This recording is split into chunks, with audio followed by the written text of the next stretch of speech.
Okay, I hope everybody had a great weekend, and thanks for being here. Please feel free to chat in, questions, comments, observations. Always great to hear from everybody, and of course, makes a better experience for all of us. So today we're going to talk about actually kind of one of my favorite topics, which is unintended consequences.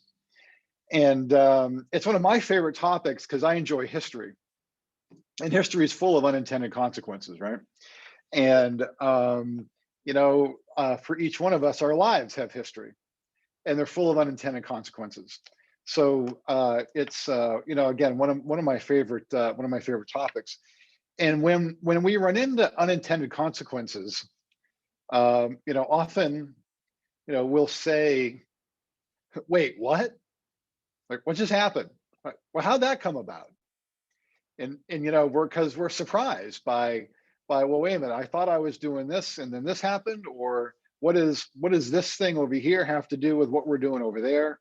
I thought I wanted to go do whatever it is, and now I ended up here. I didn't, this isn't what I wanted to do, right? So I think unintended consequences in a contemporaneous form is the wait, what effect.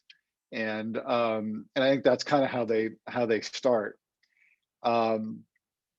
But for every action, there's a reaction. And that's really where the unintended consequences come, is that when we create either imbalance or action in one area, okay, it creates something similar, right? Or another reaction in another area. It's a little bit like squeezing a balloon, right? You squeeze a balloon here, all of a sudden it pops out over there. And so it's common, it's natural for us to have unintended consequences. As a matter of fact, we should plan on them. Like when we go to do something, right? Now I'm talking at a personal level, although we do this in the business side too.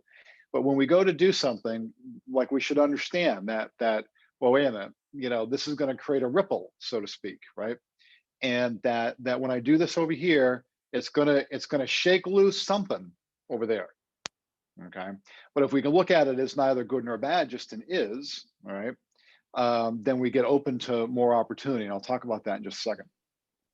So one of the things that I want to introduce, and we're going to do this next week, so this is going to be a little bit of a primer for next week, is the 7 Hermetic principles.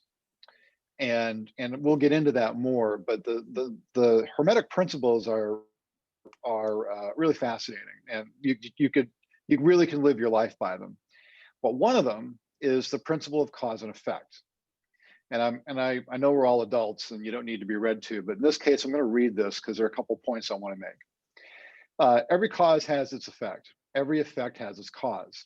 Everything happens according to law. And remember that law for a second. Chance is but a name for law not recognized. There are many planes of causation, but nothing escapes the law. It explains that everything happens according to law, that nothing ever merely happens, that there is no such thing as chance, only the law. And basically the law is that nothing's by chance. Everything happens for a reason.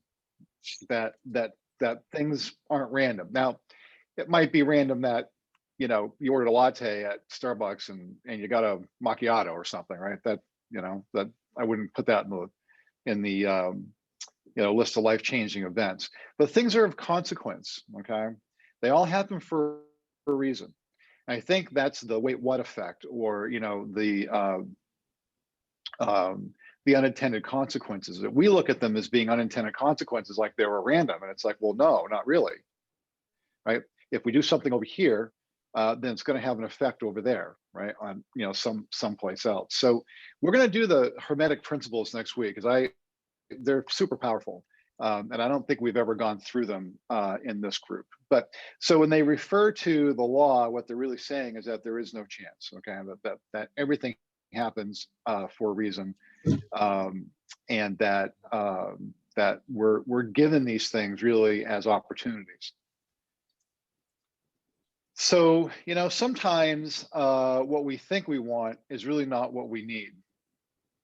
And unintended consequences, I think, do a really good job of giving us visibility to other options that we might not have considered. Okay, so a lot of times we think we want X, but what we really need is Y. And the unintended consequences really kind of jolt us for a second, and they get us to pause so we can really take a look at, well, wait a minute, maybe this isn't really what I wanted, okay? Or maybe this isn't really the outcome I wanted. You know, maybe if I had a little bit more of this other thing sprinkled in, maybe that's a better outcome. And I always like to look at unintended consequences as the equalizer. Unintended consequences tend to restore balance, and they even out events. Now, maybe in the middle of it, maybe it doesn't feel that way. But when you take a look at the events like in our lives, or things that we've been through, could be work or family, it could be any number of things, right? And you take a look at it, and you take a look at the unintended consequences of something, okay? You know, with maybe a little bit of a looking glass of time, all right? You know, you realize that, well, you know, that added a little bit of balance, right? And it kind of evens things out a little bit, because too much of all of one thing typically is not such a good idea. And that's why I think unintended consequences are so fascinating. So after you say, wait, what?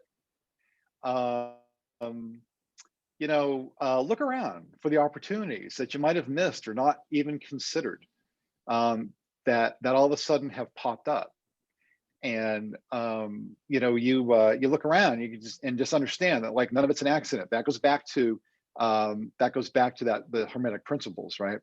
That, you know, the law is, there really, you know, nothing is nothing is random, and it's not by accident, and there's a time for things and there's a time not for things. And so we might say, well, you know, we want to do X. Well, maybe this isn't the time for X, and maybe there's a better time for it down the road. And one of the unintended consequences that will even things out is something that might, you know, guide you away, or if you resist, jolt you away, right, from where you thought you wanted to go, because maybe really now's the right time, not the right time. So just, you know, that's just an example. But so I feel free to chat in anything, any comments. But I always think unintended consequences are really cool, especially when you look at them like in a historical sense, right? You know, what you think, you know, what you think, like on the stage of history, you know, especially politics and things like that. You know, there's always the unintended consequences, and I'm always amazed at it, really, at work and personally, when you know, you kind of think you're heading in one direction, and you know, all of a sudden you get a big redirect, because no, I know, you know,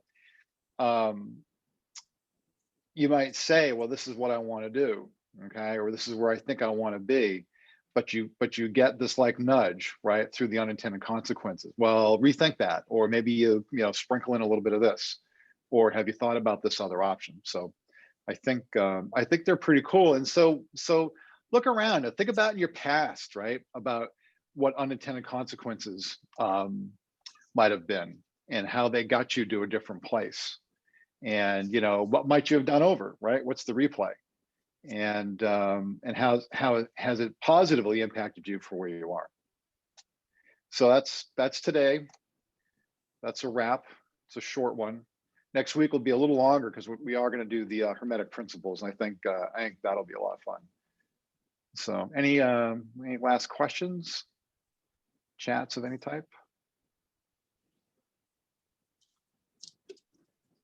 Okay, I think we're good. All right. Well, have a great week. It was good to be with everybody, and we'll see you next week for the Hermetic principles. Take care.